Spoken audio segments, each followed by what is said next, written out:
Ako si Lino, isang kabataan na palaging naghahanap ng kakaibang pakikipagsapalaran.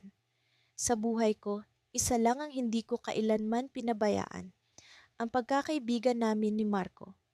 Simula pa noong bata pa kami, palagi kaming magkasama sa mga larong puno ng imahinasyon. Ngunit ang paglalakbay na ito sa gubat ay hindi laro. Ito'y isang hamon sa aming katapangan at pagkakaibigan. Nagsimula ang lahat nang biglang magkasakit si Marco. Walang doktor na makapagbigay ng lunas sa kanyang misteryosong karamdaman.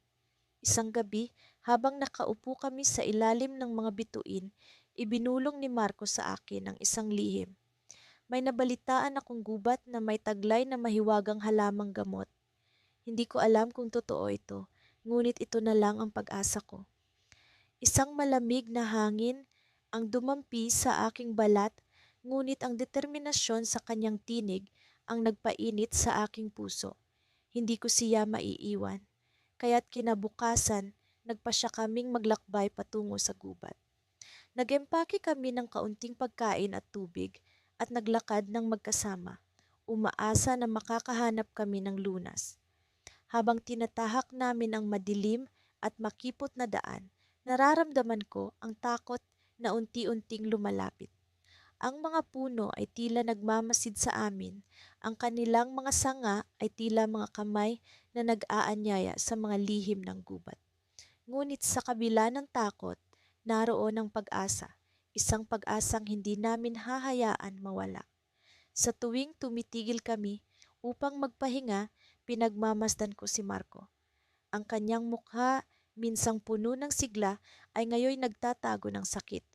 Ngunit kahit na ganoon, hindi siya bumibitaw. Kaya natin ito, Lino. Sambit niya, pilit ng ngumingiti. Ang bawat hakbang namin ay puno ng pag-alala at pag-iingat. Lumipas ang oras at unti-unti naming nararamdaman ang pagod. Sa isang bahagi ng gubat, narinig namin ang mga kakaibang tunog, tila mga hakbang ng mga hayop. Tumigil kami at nagtinginan. Ano kaya ito? Isang panganib na ba ang nagmamasid sa amin? Ngunit ang mga tunog ay tila lumalayo at kami nagpatuloy. Sa aming paglalakbay, nakakita kami ng isang maliit na ilog. Ang tubig ay malinaw at tila kumikinang sa ilalim ng sikat ng araw. Nagpahinga kami sa tabi nito, nag-usap tungkol sa aming mga pangarap. Lino, kapag gumaling ako, gusto kong maglakbay pa sa iba't ibang lugar. Gusto kong makita ang mundo, sambit ni Marco. Ang kanyang mga mata ay puno ng pag-asa, na tila hindi siya apektado ng sakit. Ngunit ang sandaling iyon ay nagdulot ng isang kakaibang pakiramdam. Sa likod ng aking isipan, isang tanong ang bumabalik. Paano kung hindi namin makita ang halamang gamot? Ano ang mangyayari sa aking kaibigan? Hindi ko siya kayang mawala. Ang paglalakbay na ito ay hindi lamang tungkol sa paghahanap ng lunas, kundi pati na rin sa pagtuklas ng aming kagitingan. Habang papalapit kami sa mas malalim na bahagi ng gubat, biglang nagsimula akong makaramdam ng kakaibang presensya. Ang hangin ay tila bumibigat at ang mga puno ay parang nagmamasid. Si Marco ay nasa aking tabi, ngunit ang kanyang hakbang ay unti-unting bumabagal. Naramdaman mo ba iyon? Tanong ko habang hinahawakan ang kanyang braso. Tumango siya, ang kanyang mga mata ay puno ng kaba. Sa likod ng aming mga hakbang, may narinig kaming malalim na pag-ungol na para bang nagmumula sa ilalim ng lupa. Ang tunog ay lumalakas at sa isang iglap, isang malaking hayop ang lumitaw mula sa likod ng mga puno. Ang kanyang mga mata ay nagliliyab sa galit. Tumigil ang aming puso at sa sandaling iyon, alam namin na ang aming paglalakbay ay magiging mas mapanganib kaysa sa inaakala namin.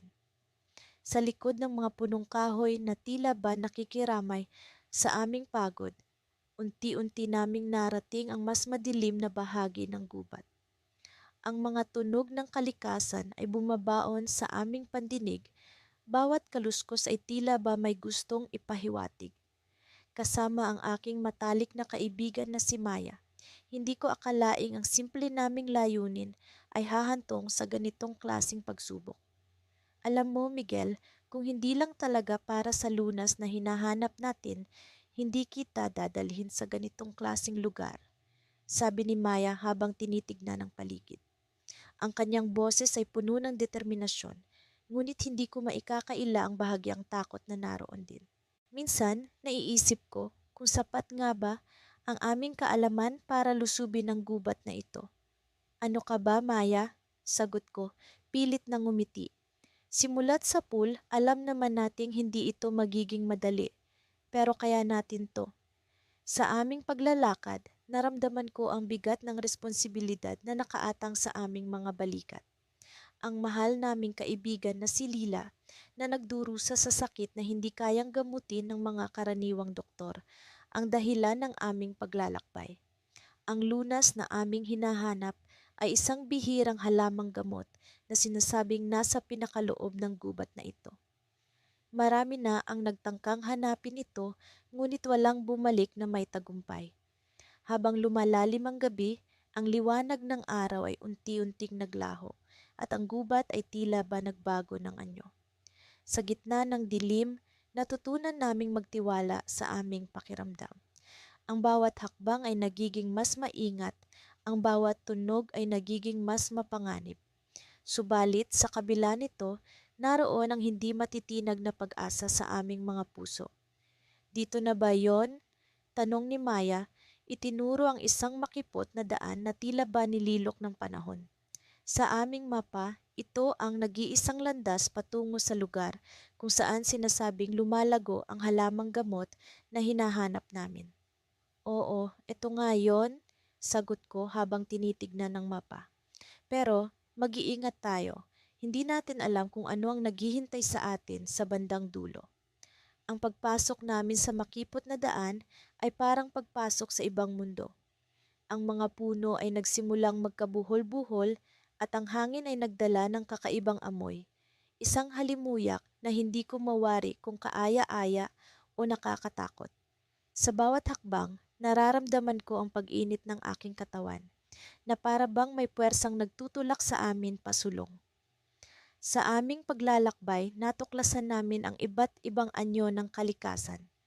May mga ahas na tila ba nagmamasid mula sa kanilang pugad, mga ibon na nagliliparan at mga kulisap na nagtatago sa dilim. Ngunit sa kabila ng lahat ng ito, ang aming pakay ay hindi nagbago. Maya, tingnan mo ito, bulong ko habang itinuturo ang isang maliit na halaman na may kakaibang kulay. Ang mga dahon nito ay tila ba kumikinang sa ilalim ng liwanag ng buwan. Sa tingin ko, ito na nga ang hinahanap natin. Ngunit bago pa man kami makalapit, may narinig kaming kaluskus mula sa likuran.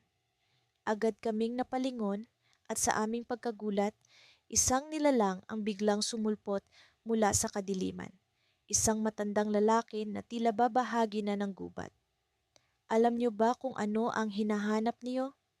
Tanong niya, ang boses ay puno ng misteryo at kaalaman. Hindi lang basta halaman ang nahanap niyo, kundi isang bahagi ng kasaysayan ng gubat na ito. Hindi ko alam kung paano siya nagkaroon ng kaalaman sa aming pakay, ngunit ang kanyang presensya ay nagdala ng kakaibang enerhiya. Ang kanyang mga mata ay tila ba nagliliyab, puno ng mga kwento at lihim. Bakit mo kami sinundan? Tanong ni Maya. Ang kanyang boses ay puno ng pagdududa. Ano ang kailangan mo sa amin? Ngumiti ang matanda, ngunit ang kanyang mga mata ay nanatiling seryoso.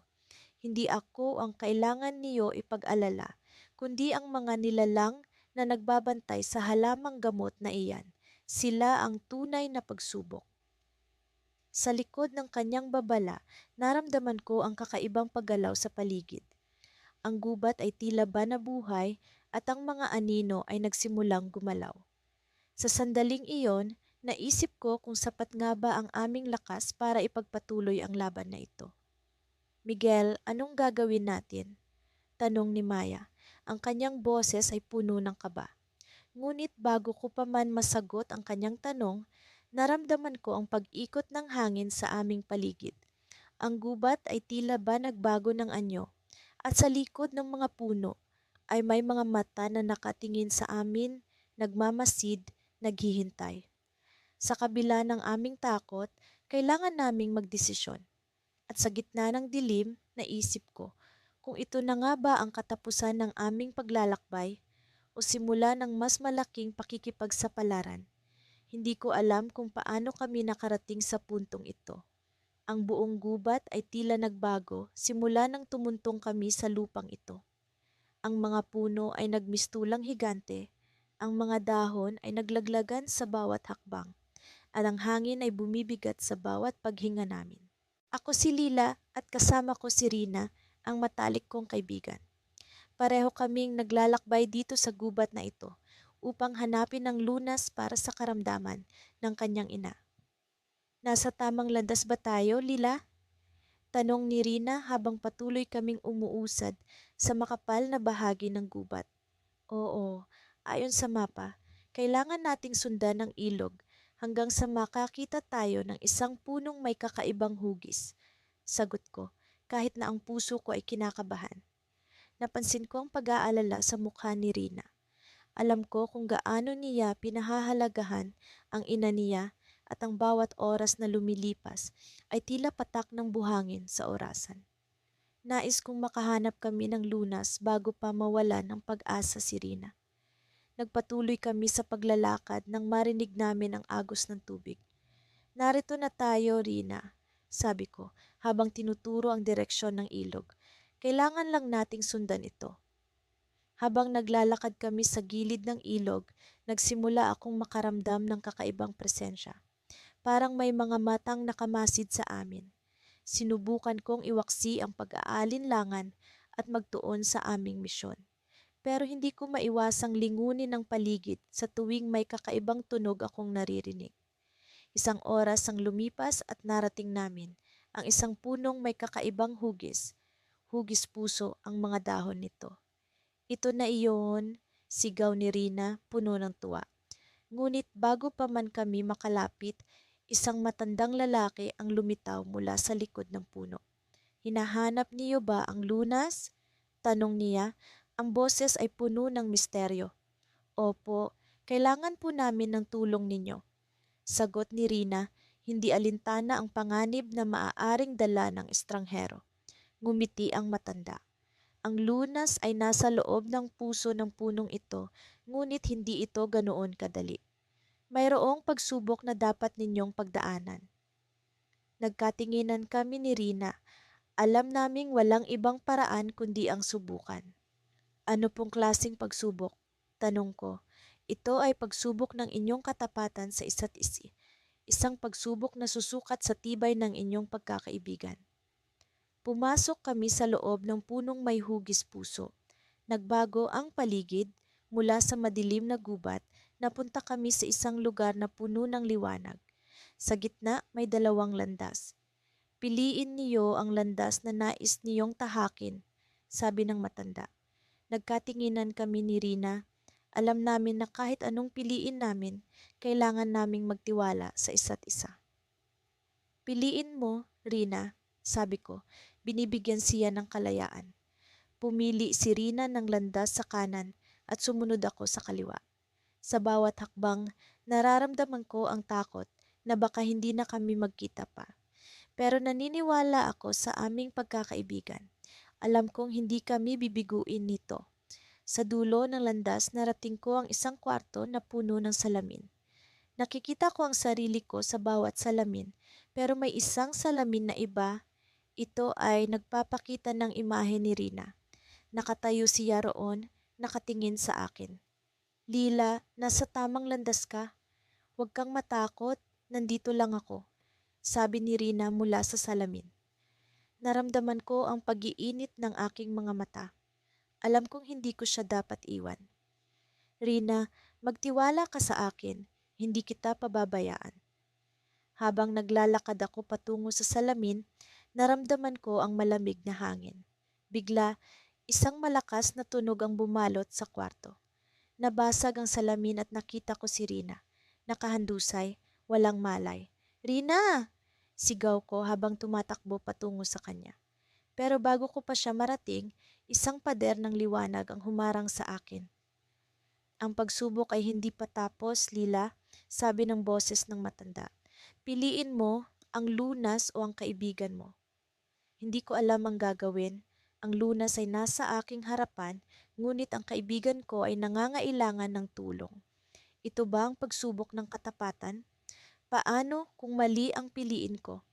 Nasa gitna ako ng pag-iisip nang biglang bumuka ang lupa sa ilalim ng aking mga paa. Bumagsak ako, wala akong magawa kundi kumapit sa gilid. Nais kong sumigaw pero natatakot akong magkamali ng desisyon. Ang oras ay tila tumigil at ang paligid ay nagmistulang isang eksena mula sa bangungot. Pero alam ko, sa puso ko, na hindi ko maaring iwan si Rina. Siya ang matagal ko nang kasama, ang taong nagbigay inspirasyon sa akin sa bawat pagsubok. Kahit anong mangyari, Rina, hindi kita iiwan. Bulong ko sa hangin, umaasang maririnig niya. At sa pagbulong ko, naramdaman ko ang pag-init ng aking kamay. Ang pader ng liwanag ay biglang naglaho at nakita ko si Rina, nagising, may luha sa kanyang mga mata. Salamat, Lila. Alam kong hindi mo ako pababayaan, sabi niya habang yakap-yakap ako. Ngunit bago pa kami makalabas sa kwarto, naramdaman ko ang kakaibang presensya. Ang matanda ay muling lumitaw. Ngayon ay may mas malalim na ngiti sa kanyang mukha. Ang tunay na lunas ay nasa inyong pagkakaibigan. Hindi ito isang bagay na mahahawakan, kundi isang bagay na mararamdaman. Ang pagsubok ay nagtagumpay at kayo ay malaya na. Hindi ko maipaliwanag ang tuwa at ginhawang naramdaman ko. Ang pagsubok ay tapos na, ngunit ang aming paglalakbay ay patuloy pa rin. Ngunit habang papalabas kami sa gubat, isang tanong ang bumabalot sa aking isipan. Ano ang susunod na hakbang? Ano ang tunay na kahulugan ng aming tagumpay? Habang papalapit kami sa liwanag ng labas ng gubat, naramdaman ko ang bagong simula. Ngunit sa likod ng aking isipan, alam kong may mas malalim pang pagsubok na darating. Sa pag-usad ng aming paglalakbay, naramdaman kong lalong lumalalim ang aming koneksyon sa gubat. Parang unti-unti kaming tinatanggap ng kalikasan sa kanyang misteryosong bisig. Ang mga puno, na dati tila mga tahimik na tagamasid, ngayon nagiging gabay namin, ang kanilang mga sangay pawang mga daliri na nagtuturo sa tamang daan. Ramir, nararamdaman mo ba yon? Tanong ni Lila habang maingat na iniwasan ang mapanganib na ugat ng puno na tila gustong pumulupot sa kanyang paa. Oo, Lila, parang may bumubulong sa hangin, sagot ko habang tinitingnan ang paligid. Alam kong hindi kami nag-iisa, pero sa halip na takot, isang kakaibang kapanatagan ang bumabalot sa akin.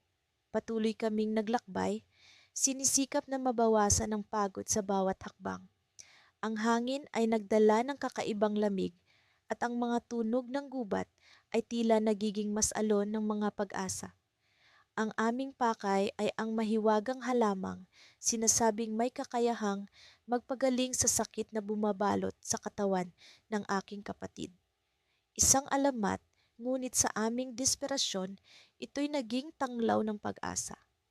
Nagpatuloy kami hanggang sa makarating sa isang bahagi ng gubat na natatakpan ng makakapal na palumpong. Dito, ang liwanag ng araw ay pilit na pinipigilan ng mga dahon sa itaas. Ang lugar ay may kakaibang aura, isang pakiramdam na parang may bantay na hindi nakikita. Nagpasya kaming magpahinga saglit nang biglang may narinig kaming kaluskos mula sa likuran. Lila, may narinig ka rin ba? Tanong ko habang ang aking kamay ay mahigpit na nakahawak sa balikat niya, palatandaan ng aming pagkakaisa sa harap ng panganib. Tumango si Lila, ang kanyang mga matay naglalakbay sa paligid, nagmamasid sa anumang senyales ng panganib. Biglang may lumitaw na figura mula sa lilim ng mga puno, isang matandang lalaki na tila lumabas mula sa kawalan. Ang kanyang mga matay puno ng karunungan at lihim.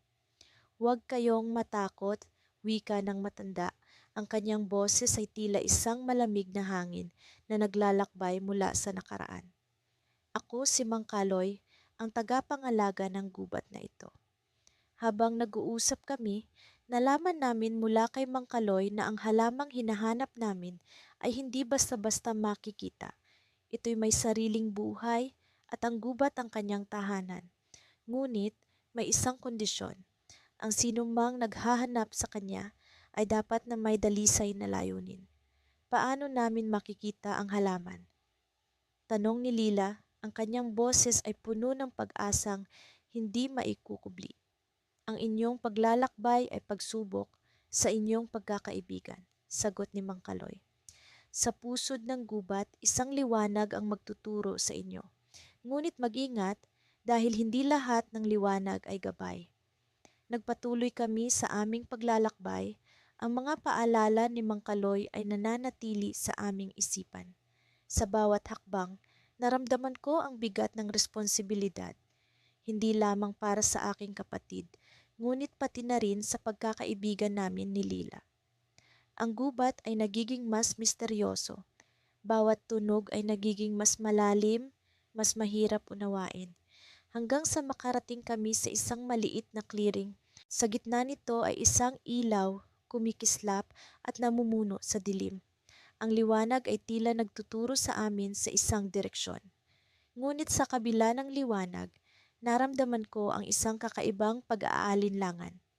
Parang may bumubulong na hindi dapat magtiwala sa lahat ng nakikita. Lila, sa palagay mo ba ito na yon? Tanong ko, habang sinisikap kong pigilan ang pagtibok ng aking puso.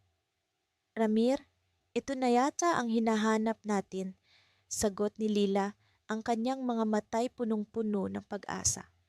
Ngunit habang papalapit kami, naramdaman ko ang hangin na nagbabago. Ang dating malamig na simoy ay nagiging mas mainit, mas mabigat. Ang liwanag ay nagiging mas maliwanag. Halos hindi na masilayan ang paligid. Sa kabila ng lahat, isang boses ang bumubulong sa aking isipan, isang babala na hindi ko maipaliwanag. Sa isang iglap, isang anino ang lumitaw mula sa likod ng liwanag, isang figura na hindi namin inaasahan.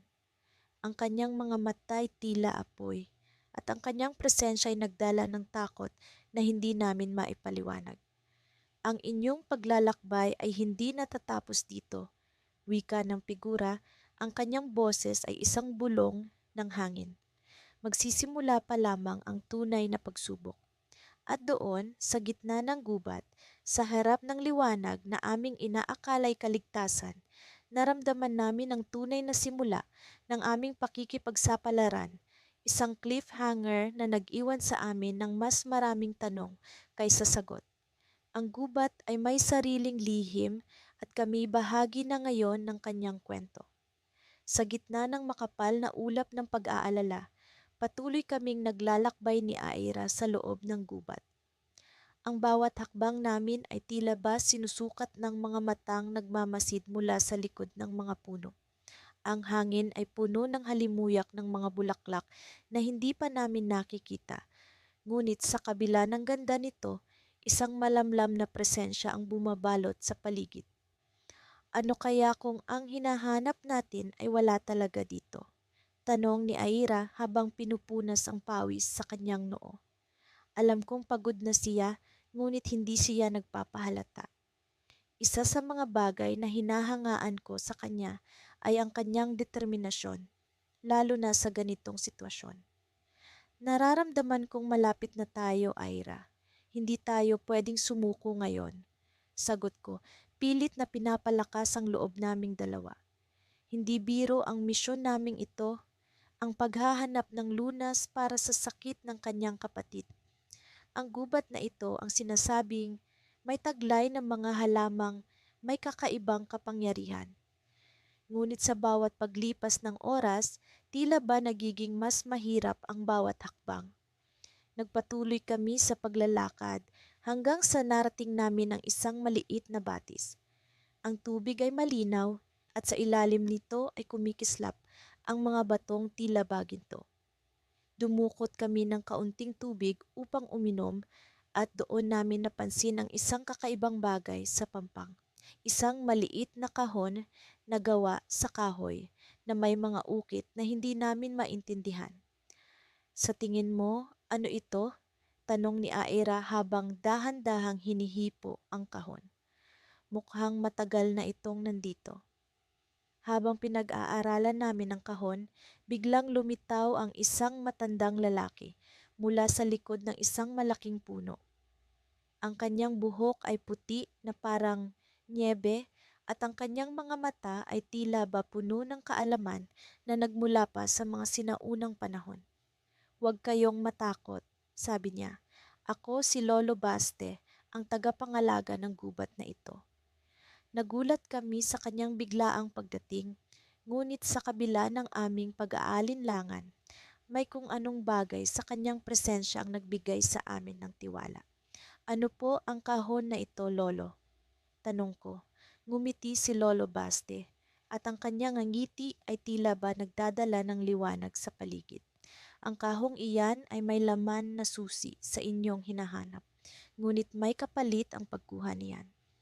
Nagtaka kami sa kanyang sinabi. "Anong kapalit po?" tanong ni Ira, puno ng interes at pag-aalala. "Ang kahon na iyan ay naglalaman ng isang pilak na dahon mula sa pinakamataas na puno sa gubat na ito. Isa itong mahalagang bahagi ng lunas na inyong hinahanap. Ngunit sa oras na buksan ninyo ito, kayo ay magiging tagapangalaga ng gubat, tulad ko." Nagpalitan kami ng tingin ni Ira. Ang ideya ng pagiging tagapangalaga ay hindi namin inaasahan. "Bakit kailangan po namin maging tagapangalaga?" tanong ko, puno ng pagdududa. "Ang gubat na ito ay may sariling buhay. Ang bawat halaman, bawat hayop ay bahagi ng isang siklo na kailangan protektahan. Sa oras na makuha ninyo ang pilak na dahon, magiging bahagi kayo ng siklo na ito. Kayo ang magmamana ng responsibilidad na ito," paliwanag ni Lolo Baste. Tila ba bumigat ang hangin sa paligid. Ang aming misyon ay hindi lamang pala tungkol sa pagkuha ng lunas, kundi pati na rin sa pagtanggap ng bagong responsibilidad. Ano ang magiging desisyon namin? Habang nag-iisip, biglang nagbago ang ihip ng hangin. Ang mga dahon ay umalon-alon na tila ba nagbibigay ng babala. "Pero may isa pang paraan," biglang sabi ni Lolo Baste, na tila ba nagbigay pag-asa sa amin. "May isang bahagi ng gubat na naglalaman ng mga halamang kayang magpagaling.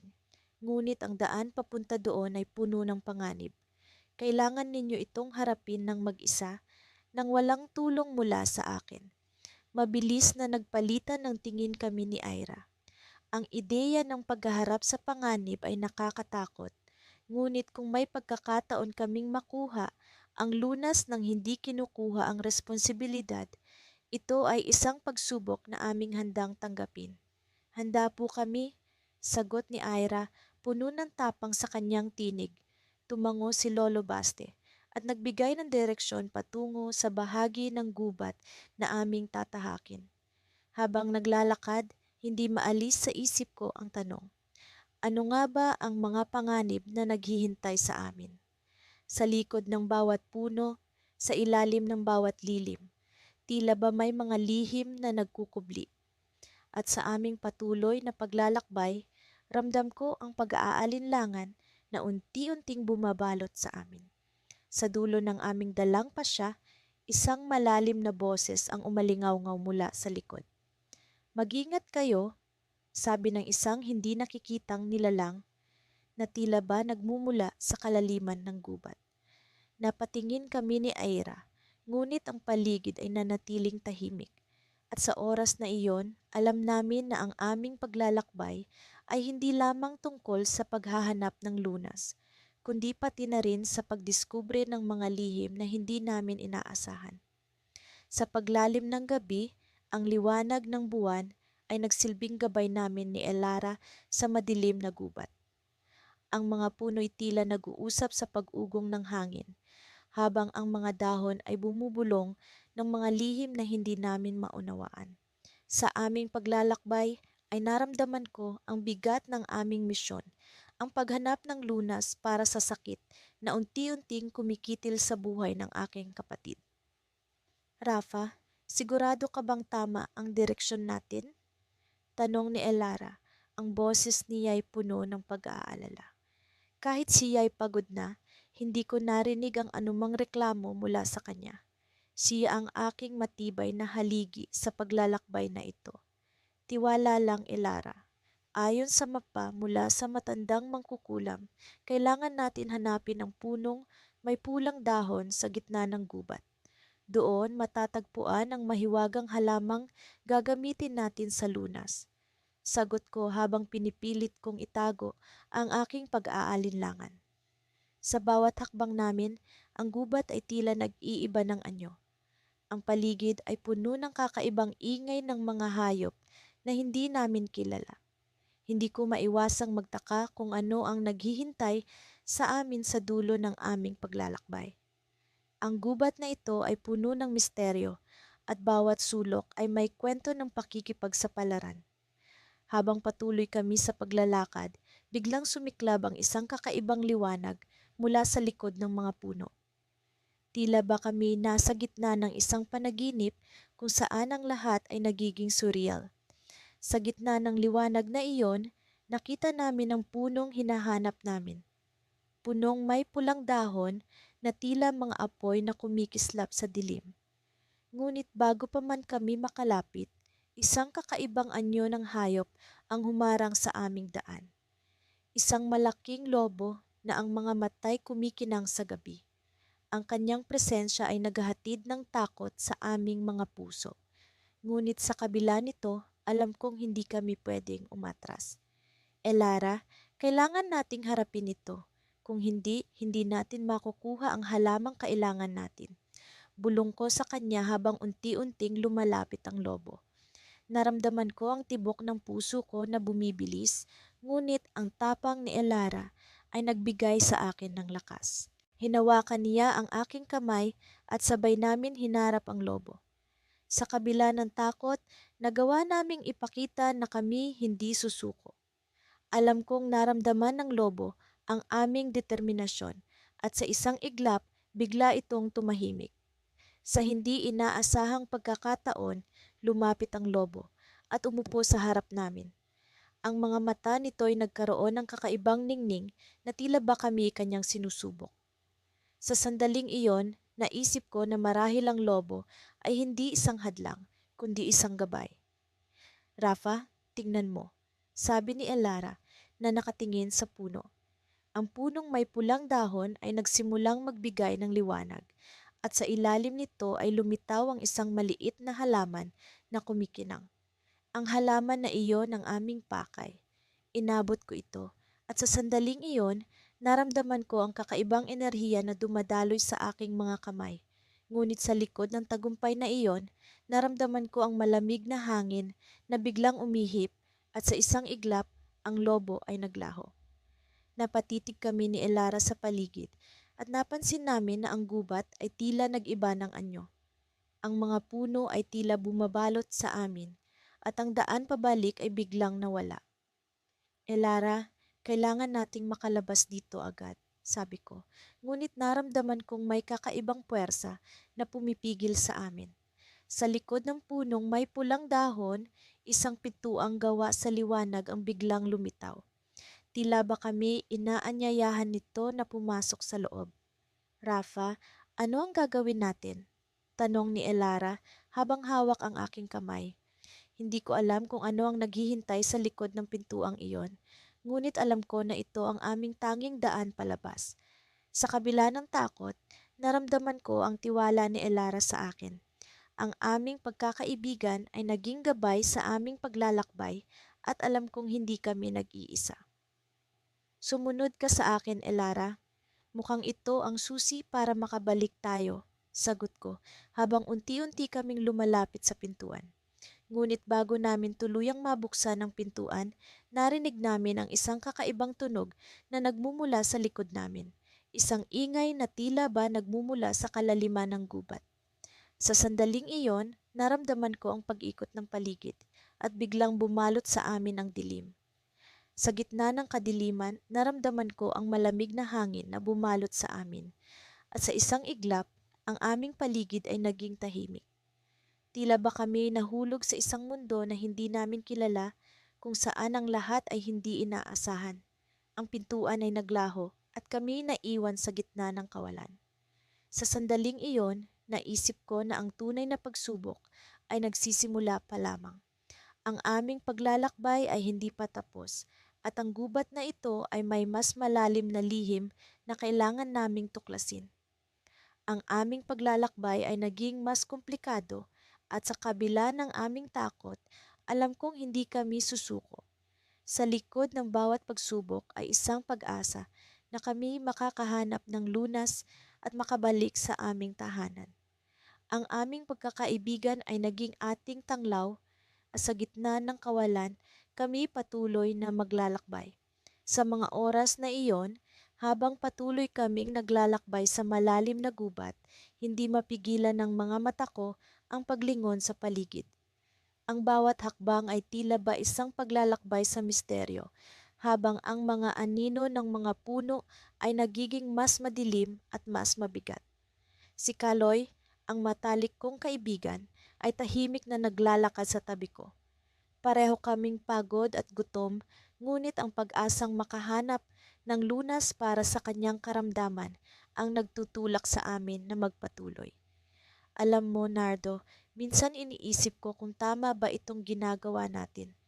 Bulong niya habang huminto kami saglit sa isang maliit na clearing. Ang kanyang boses ay puno ng pag-aalinlangan, ngunit naroon pa rin ang tiwala. Kaloy, hindi tayo aabot sa ganito kung hindi tayo naniniwala na may pag-asa pa. Tugon ko, sinusubukang palakasin ang loob niya, pati na rin ang sarili ko. Kinuha ko ang mapa na gawa sa lumang papel. Ang gilid nito ay medyo punit na. Ayon sa kwento ng matandang manggagamot sa aming nayon, may isang mahiwagang halaman sa gitna ng gubat na kaya raw magpagaling sa kahit anong sakit. Ang problema, walang sino man ang nakakaalam kung saan eksaktong matatagpuan ito. Ngunit ang paglalakbay na ito ay hindi lamang para sa pisikal na lunas. Ito rin ay isang pagkakataon upang mapalalim ang aming pagkakaibigan kahit na sa harap ng panganib. Parang malapit na tayo sa ilog, sabi ko, itinuturo ang isang linya sa mapa na tila pumaparalel sa aming ruta. Ang ilog na ito ang magiging tanda namin na malapit na kami sa tinutukoy na lugar ng halaman. Habang kami naglalakad, naalala ko ang mga araw na magkasama kami ni Kaloy sa paaralan, mga kalokohan namin at ang mga pangarap na binuo namin. Ngayon, narito kami sa gitna ng gubat, hinahabol ang pag-asa sa kawalan. Ang bawat hakbang ay puno ng alaala at bawat paghinga ay tila ba isang pagkumpirma ng aming pagkakaibigan. Bigla kaming natigil sa paglakad nang marinig ang tunog ng dumadaloy na tubig. Pareho kaming nagtinginan at ang tahimik na pag-unawa ay nagdaan sa pagitan namin. Malapit na kami. Ang ilog ay nasa harapan na namin at ito ang magiging gabay upang mas madali naming matukoy ang direksyon patungo sa halaman. Habang patuloy kaming naglalakbay sa tabi ng ilog, napansin kong tila may kakaiba sa paligid. Ang mga ibon ay biglang tumahimik at ang simoy ng hangin ay tila ba nagbabadya ng isang bagay na hindi namin mawari. Nang bigla akong mapahinto, napansin ko ang isang kakaibang halaman sa gilid ng daan. Ito ay may kakaibang anyo. Ang mga dahon nito ay kumikinang na parang mga bituin tuwing sumasapit ang gabi. Kaloy, tingnan mo ito, sabi ko, tinuturo ang halaman na tila ba sumisigaw ng atensyon. Lumapit siya at magkasama naming sinuri ito. Sa ilalim ng liwanag ng buwan, ang halaman ay parang may sariling buhay. Ito kaya ang hinahanap namin? Habang papalapit kami, naramdaman ko ang kakaibang pakiramdam na tila ba may nagmamasid sa amin.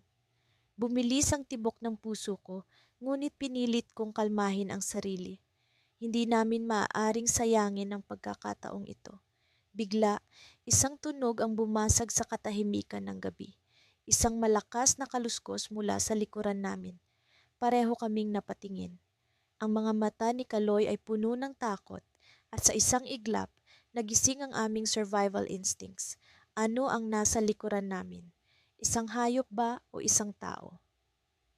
Mukhang kailangan nating umalis dito agad, sabi ni Kaloy, ngunit bago pa man namin magawa iyon, isang misteryosong figura ang lumitaw mula sa mga anino.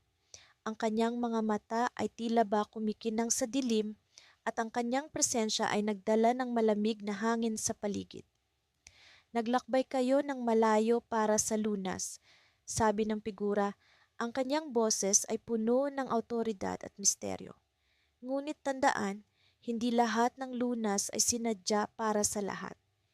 Ginawa namin ang lahat ng aming makakaya upang manatiling kalmado. Ang figura ay tila ba hindi nagbabalak na saktan kami, ngunit ang kanyang presensya ay nagdadala ng isang malalim na babala.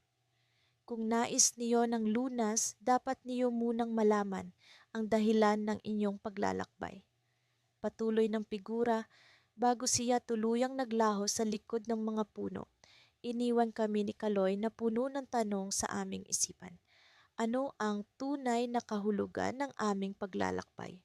Sa likod ng pag-asang makahanap ng lunas, ano ang kailangan naming matutunan? Sa gitna ng gubat na puno ng misteryo, ang hinaharap ay tila ba isang malaking palaisipan na naghihintay ng sagot. Nasa gitna kami ng madilim na gubat, napapalibutan ng mga punong tila nagbabantay sa bawat hakbang namin.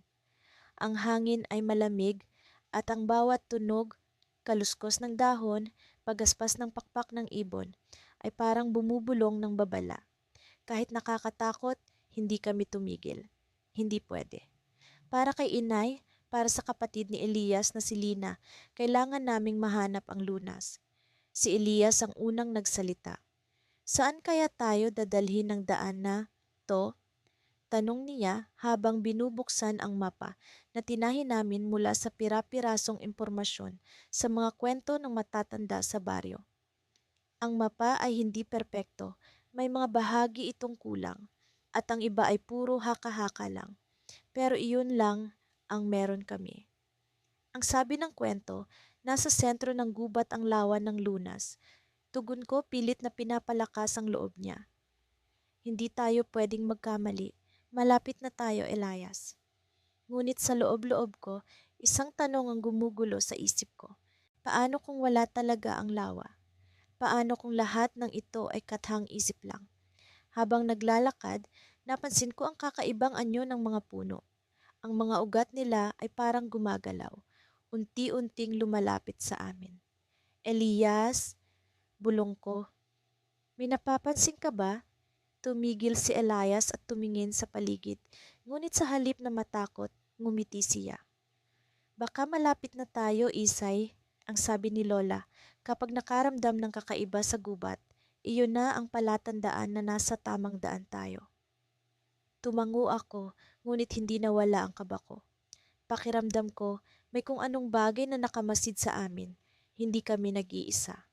Pagkatapos ng ilang oras ng paglalakad, narating namin ang isang bahagi ng gubat na puno ng makapal na hamog. Hindi na namin makita ang daan. Elias, hawakan mo ang kamay ko. Sabi ko, takot na mawala siya sa paningin ko. Huwag kang mag-alala, Isay. Hindi kita iiwan, sagot niya, sabay hawak sa kamay ko. Patuloy kaming naglakad ng marahan. Bawat hakbang ay parang dumadagundong sa katahimikan ng paligid. Bigla, may narinig kaming tunog, isang pabulong na tinig, malambing ngunit misteryoso. Halika, halika, sabi ng tinig, umaalingaw-ngaw sa hangin. Napatingin kami sa isa't isa. Narinig mo ba iyon? Tanong ni Elias. Tumango ako. Ang tinig ay parang galing sa ilalim ng lupa, ngunit hindi namin matukoy kung saan eksakto. Sundan natin, sabi niya. Nag-atubili ako. Elias, paano kung patibong ito? Ngumiti siya, pero seryoso ang mata. Isay, nandito na tayo. Wala na tayong panahon para magduda.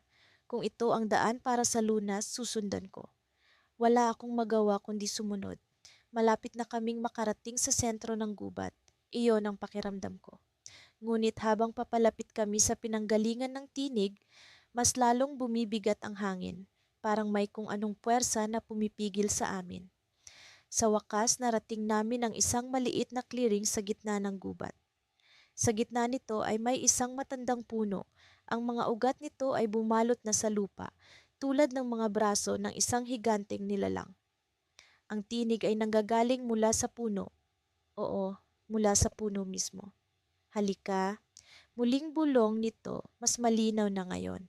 Hindi ko alam kung paano, pero naiintindihan ko ang sinasabi ng tinig. Parang direktang nagdidikta ito sa isip ko. Lumapit si Elias sa puno at bigla kong naramdaman ang malamig na hangin na dumaan sa balat ko. Elias, mag-ingat, sigaw ko, ngunit huli na. Hinawakan niya ang isa sa mga ugat ng puno. Biglang kumulog at ang lupa ay parang umuga. Ang mga mata ni Elias ay nagbago. Parang wala na siya sa sarili. Isay, nararamdaman ko. Sabi niya, ngunit hindi ko maintindihan kung ano ang ibig niyang sabihin. Biglang bumukas ang lupa sa ilalim ng puno at lumitaw ang isang makintab na bagay. Isang kristal na nagliliwanag. Ang liwanag nito ay sumakop sa buong clearing at sa isang iglap nawala ang hamog sa paligid. Ang lahat ay naging maliwanag, ngunit hindi ang liwanag na nakakapagpakalma. Ito ay liwanag na nakakatakot. Elias, bumitaw ka, sigaw ko. Pilit na hinihila ang kamay niya mula sa puno. Ngunit hindi siya gumalaw. Parang may anino na bumalot sa katawan niya at ang mga mata niya ay naging kulay abo. Isay, bulong niya, mahina ang boses. Hindi ko. Alam kung kaya ko pa. Nanginginig ang kamay ko habang hinila ko siya. Hindi kita iiwan, Elias. Labanan mo yan. Biglang nagbago ang tinig mula sa puno. Ang lambing nito ay nawala at napalitan ng isang mapanganib na tono. Kung gusto mo ang lunas, isa sa inyo ang kailangang magsakripisyo. Tumigil ako. Ano ang ibig mong sabihin? Tanong ko, nanginginig ang boses. Isa sa inyo ang kailangang manatili rito habang buhay. Sa ganitong paraan makakamit ang lunas. Napatingin ako kay Elias na ngayon ay tila nawawala na sa sarili. Ang liwanag ng kristal ay patuloy na lumalakas at ang lupa ay muling umuga. Alam kong wala kaming oras, pero paano ko pipiliin? Paano ko ibubuwis ang buhay ng isa sa amin? Elias, bulong ko, ngunit bago ako makapagdesisyon, biglang bumagsak ang lupa sa ilalim niya. Nawala siya sa paningin ko, kasabay ng pagbalik ng madilim na hamog. Elias, sigaw ko, ngunit wala nang sagot. Ang hating gabi ay tila isang kumot ng kadiliman na bumalot sa paligid, habang kami ni Elias ay patuloy na naglalakbay sa loob ng gubat. Sa kabila ng pagod na nararamdaman, hindi namin maaring magpahinga. Ang pag-asa ay nasa unahan sa misteryosong bahagi ng gubat na matagal nang binabalot ng mga alamat at kwentong bayan. Ang mga puno ay tila nagmamasid sa amin at ang bawat hakbang ay nagdadala ng kakaibang kaba sa aking puso. Nang makarating kami sa isang maliit na clearing, huminto kami sandali upang huminga.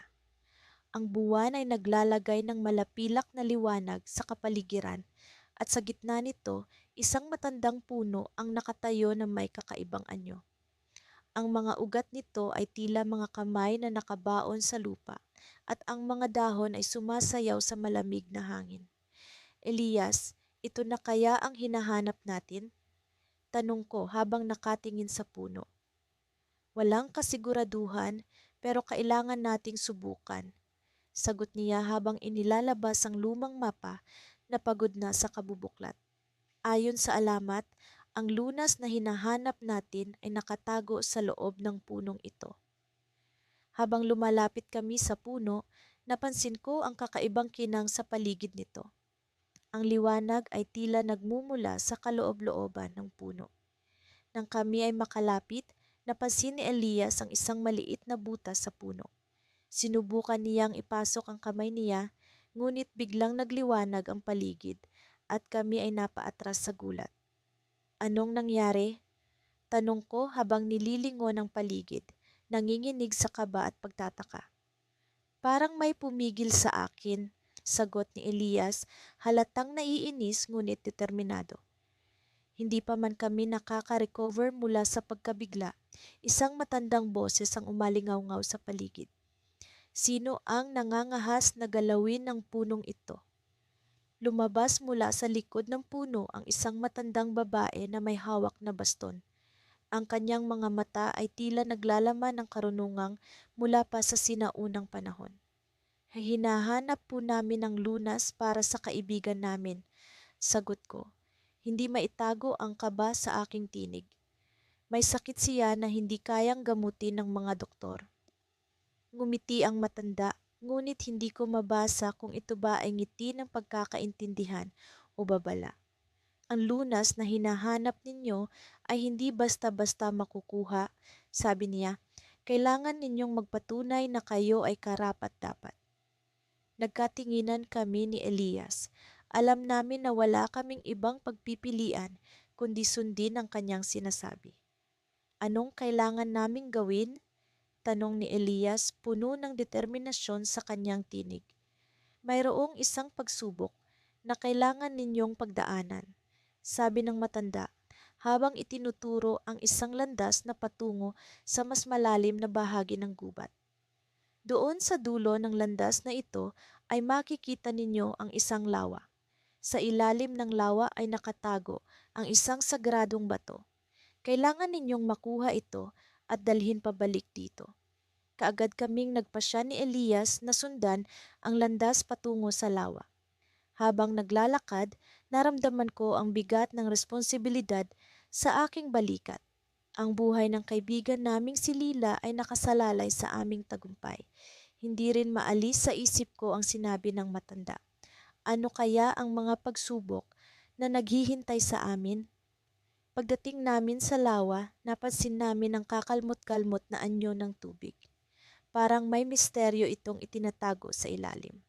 Habang nag-uusap kami ni Elias kung paano namin sisimulan ang aming pagsaliksik, biglang may lumitaw na mga anino mula sa tubig. Mga anino na tila may sariling buhay. Napaatras kami sa gulat, ngunit sa halip na umatras, napagpasyahan naming harapin ang anumang pagsubok na darating. Nagpasiya kaming lumusong sa malamig na tubig ng lawa. Habang papalapit kami sa kailaliman, naramdaman kong may humihila sa akin pababa. Agad kong sinubukan labanan ito, ngunit tila ba ang tubig mismo ay nagiging hadlang. Elias, sigaw ko habang pilit na umaahon mula sa ilalim ng tubig. Ngunit walang sagot, biglang bumalot sa paligid ang katahimikan. Nawala si Elias sa aking paningin. Sa kabila ng takot, nagpatuloy akong lumangoy patungo sa ilalim. Sa pag-abot ko sa pinakailalim, isang maliit na bato ang nakita ko, kumikislap sa kabila ng dilim ng lawa. Ngunit sa pag-abot ko dito, biglang may lumitaw na imahe sa harapan ko. Si Elias nakatayo sa harap ng puno, ngunit may kakaibang anyo. Hindi ko maintindihan kung ito ba'y gawa-gawa lamang ng aking isip o may ibang nangyayari. Ngunit isa lang ang sigurado, may kailangan akong gawin. Habang umaahon ako mula sa tubig, dala ang sagradong bato, isang natatanging sigaw ang narinig ko sa paligid. Isang sigaw na tila nagmumula sa puso ng gubat. At sa puntong iyon, naisip ko na ang aming misyon ay hindi lamang tungkol sa paghanap ng lunas, kundi tungkol din sa isang mas malalim na layunin na hindi pa namin ganap na nauunawaan. Ngunit ang tanong ay nananatili. Ano ang nangyari kay Elias at ano ang kahulugan ng imahe na iyon? Sa bawat hakbang pabalik sa puno, ang mga tanong ay patuloy na bumabagabag sa aking isipan. Isang misteryo na kailangan naming lutasin bago pa mahuli ang lahat. Sa kalaliman ng gubat, si Lira at ako ay patuloy na naglalakbay sa paghahanap ng lunas para sa karamdaman ng aming mahal na kaibigan, si Mateo. Ang aming mga hakbang ay tila naging bahagi ng ritmo ng kalikasan. Ang pag-aspas ng mga dahon, ang pag-awit ng mga ibon, at ang pagdaloy ng malamig na hangin na tila bumubulong ng pag-asa sa amin. Alam mo, Lira, hindi ko akalaing makakarating tayo sa ganitong punto. Sabi ko habang pinupunasan ng pawis sa aking noo. Parang kahapon lang, nag-uusap lang tayo tungkol sa mga alamat ng lunas na nakatago sa gubat na ito. Oo nga, Alex, tugon ni Lira habang sinisilip ang mapa na may mga palatandaan ng mga alamat. Pero sa tingin ko, hindi na alamat ang hinahanap natin. Parang totoo na ang lahat ng ito. Ang gubat ay may sariling buhay, tila may misteryo sa bawat sulok. Sa bawat hakbang, nararamdaman namin ang pag-ikot ng mundo sa paligid, ang mga ligaw na hayop na nagmamasid, ang mga puno na tila may sariling kwento mula sa nakaraan. Sa paglalakbay namin, natutunan namin ang halaga ng pagkakaibigan, na sa kabila ng hirap at pagod, ang pagkakaroon ng kasama ay nagbibigay lakas upang magpatuloy. Sa isang bahagi ng aming paglalakbay, nakarating kami sa isang lugar na tila walang hanggan ang katahimikan. Ang mga puno ay nakapaligid na parang mga bantay ng sinaunang lihim. Sa gitna ng lugar na ito, may isang malaking bato na may ukit ng matandang simbolo. Lira, tingnan mo ito, sabi ko. Mukhang ito ang palatandaan na lagi mong sinasabi. Lumapit kami sa bato, tiningnan ang mga ukit na tila may sariling sining at kwento. Sa gitna ng mga simbolo, may isang ukit na tila pamilyar. Hindi ba ito yung simbolo na nakita natin sa lumang libro ni Mateo? Tanong ni Lira, ang kanyang mga mata ay punong-puno ng pagkamangha at pag-asa. Oo, ito nga iyon, sagot ko habang ang puso ko ay tumibok ng mas mabilis sa excitement. Ibig sabihin, malapit na tayo sa lunas na hinahanap natin. Sa kabila ng pagod at hirap, ang pag-asa ay tila naging gasolina namin upang magpatuloy. Sa bawat hakbang, ang pag-asang makakahanap kami ng lunas para kay Mateo ay nagiging mas matibay. Sa gubat na puno ng hiwaga, nararamdaman ko ang koneksyon sa kalikasan at sa aming layunin. Ngunit hindi lahat ay madali. Sa paglalim ng gabi, naramdaman namin ang kakaibang lamig na tila may dalang panganib. Ang mga tunog ng gubat ay naging mas malakas, ang mga anino ay tila gumagalaw sa paligid. Lira, nararamdaman mo ba ito? Parang may ibang presensya sa paligid. Bulong ko, habang ang aking mga mata ay nagmamasid sa paligid. Oo, Alex, parang may ibang bagay na nagmamasid sa atin. Sagot niya, halatang may kaba sa kanyang tinig. Dahan-dahan kaming nagpatuloy, ang aming mga mata ay alerto sa bawat galaw ng anino at tunog ng gubat. Sa isang iglap, narinig namin ang isang kakaibang tunog, isang pagkaluskos na hindi karaniwan. Alex, ano iyon? Tanong ni Lira, ang kanyang kamay ay mahigpit na nakahawak sa akin. Hindi ko alam kung ano ang sasabihin. Ang tunog ay patuloy na lumalapit. Ang mga anino ay tila sumasayaw sa paligid namin. Sa isang sandali, may isang bagay na lumitaw mula sa likod ng mga puno. Isang matandang lalaki na may mahaba at puting balbas. Huwag kayong matakot, wika ng matanda. Ang kanyang tinig ay kalmadong bumalot sa paligid. Alam ko kung ano ang hinahanap ninyo. Kami ay nagulat, hindi alam kung paano nagpakita ang matanda sa gitna ng gubat na ito. Ngunit sa kabila ng aming pagkabigla, naramdaman namin ang aura ng kanyang kabutihan. Kung talagang hinahanap ninyo ang lunas, kailangan ninyong malaman ang isang lihim, patuloy ng matanda. Ang inyong paglalakbay ay hindi lamang para sa lunas ng inyong kaibigan, kundi para sa isang mas malaking layunin. Nalilito kami sa kanyang sinabi. Ano pa ba ang mas malaking layunin na ito?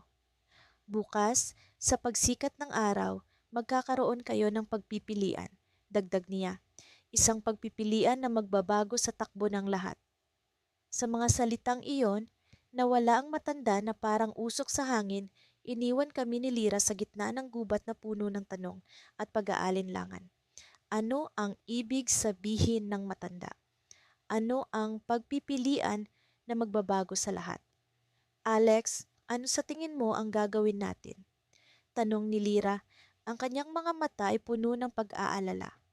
Sa kabila ng mga tanong, alam ko na ang aming paglalakbay ay hindi natatapos sa simpleng lunas. Sa likod ng lahat, may mas malalim na misyon na naghihintay sa amin. Ngunit ano iyon? Sa pagsikat ng araw, malalaman namin kung ano ang tunay na kahulugan ng aming paglalakbay, isang twist na magbubukas ng bagong kabanata sa aming buhay sa gubat. Sa paglalim ng gabi, kami ni Elias ay nagpatuloy sa aming paglalakbay sa loob ng gubat, na tila walang katapusan. Ang mga puno ay nagmumukhang higanteng anino sa ilalim ng liwanag ng buwan, at ang mga tunog ng mga hayop ay parang awit na nagbabadya ng panganib at pag-asa. Ang hangin ay malamig at nagdadala ng kakaibang halimuyak ng mga ligaw na bulaklak at basang lupa. Sa kabila ng pagod at gutom, lumalaban kami para sa isang layuning, hindi lamang para sa aming kabutihan, kundi para sa buong pamayanan na umaasang makahanap kami ng lunas sa sakit na unti-unting kumikitil sa kanila. Habang naglalakad kami sa makikitid na daan, si Elias ang unang nakarinig ng mahina, ngunit malinaw na pag-iyak ng isang hayop.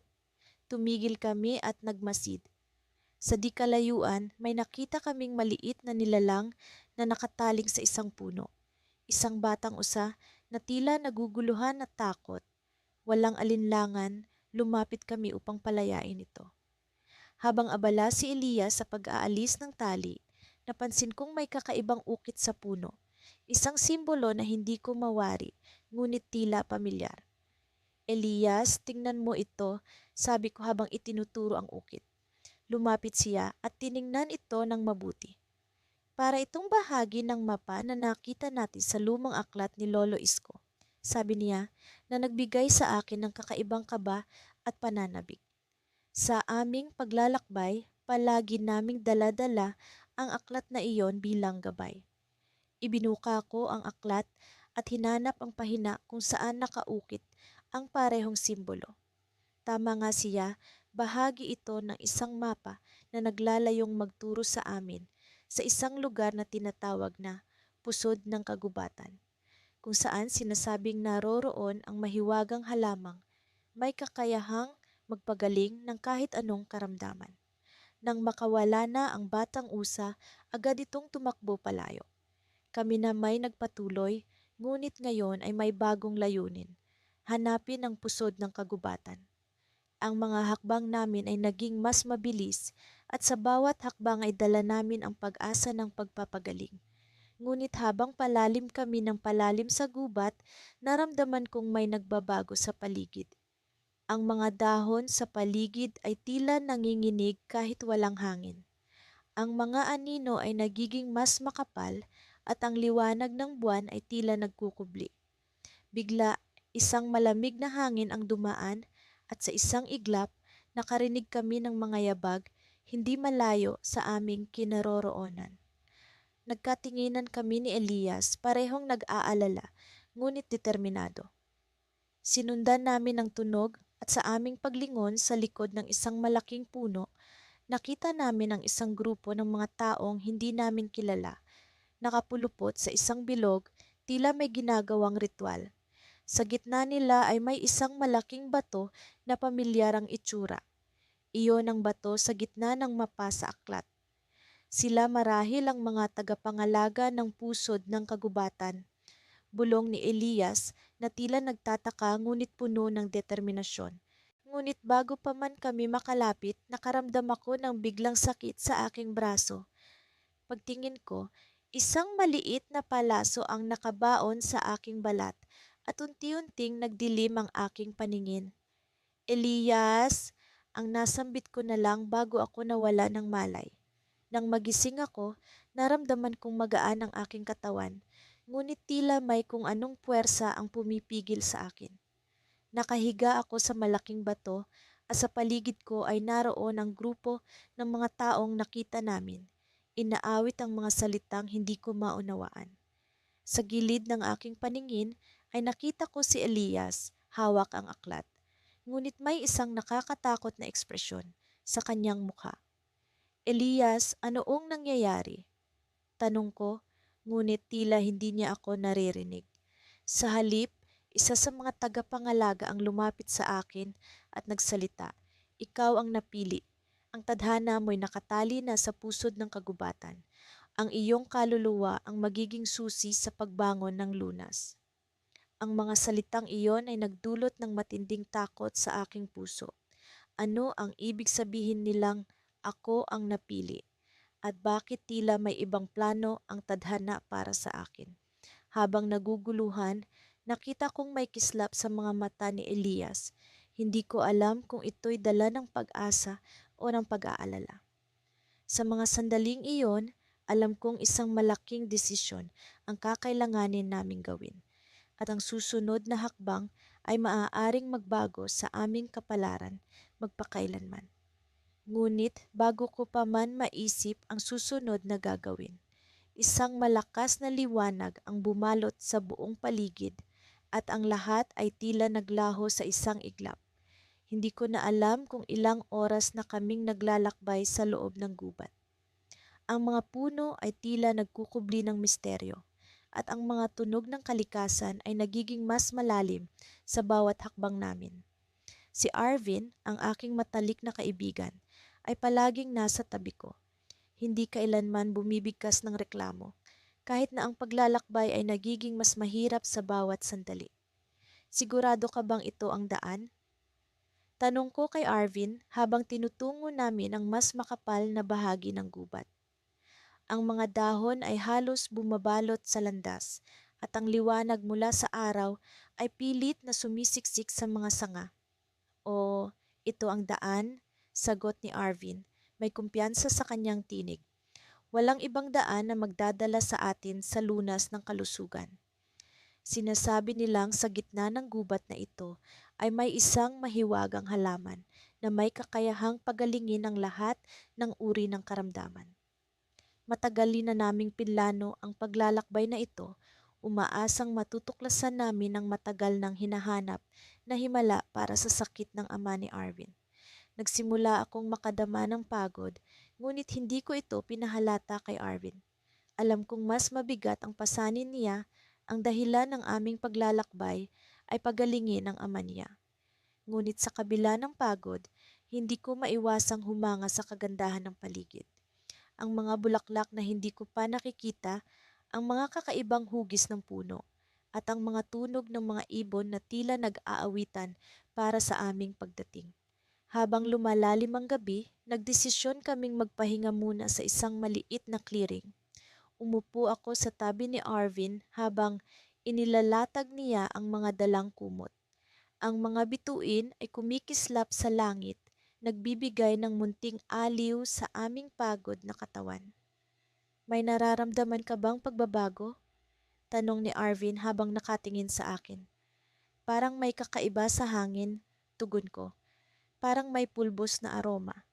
Hindi ko lang mawari kung saan nagmumula." Ngumiti si Arvin, tila alam ang sagot, ngunit piniling hindi sabihin. "Bukas, mas malapit na tayo sa lunas," ani niya na puno ng pag-asa. Ngunit sa kalagitnaan ng gabi, ako'y nagising sa tunog ng kaluskos sa paligid. Agad kong ginising si Arvin na tila ay mahimbing na natutulog. "Arvin, may naririnig ka ba?" Bulong ko. Tumayo siya, nakikinig sa paligid. "Oo, anong nangyayari?" Bigla na lang, isang grupo ng mga lobo ang lumabas mula sa dilim. Ang kanilang mga mata ay kumikinang sa liwanag ng buwan. Hindi ko alam kung anong gagawin ko, ngunit bago pa man ako makagalaw, hinila na ako ni Arvin at nagtatakbo kami palayo.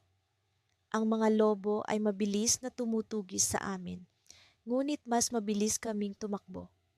Kahit na takot at kaba ang nararamdaman ko, alam kong kailangan naming makaligtas. Sa isang iglap, nadapa si Arvin at bumagsak sa lupa. Binalikan ko siya, tinulungan siyang bumangon. "Bilis, Arvin, hindi tayo pwedeng magpahuli." Ngunit sa aming pagtakbo, naramdaman kong may pisi na humihila sa akin. Tumigil ako at napagtanto na may nakatali sa aking paa, isang bitag na mukhang ginawa ng tao. "Arvin, Tulungan mo ako, sigaw ko, ngunit sa paglingon ko sa likuran, nakita kong si Arvin ay nakatayo, hindi gumagalaw. Ang mga lobo ay biglang tumigil at sa hindi ko inaasahang pangyayari, ang kanilang mga mata ay nagbago ng anyo, tila naging kalmado. Arvin, anong nangyayari? Tanong ko, puno ng pagtataka at takot. Sa mga oras na iyon, dahan-dahang lumapit si Arvin sa akin. Ang kanyang mga mata ay may kakaibang ningning.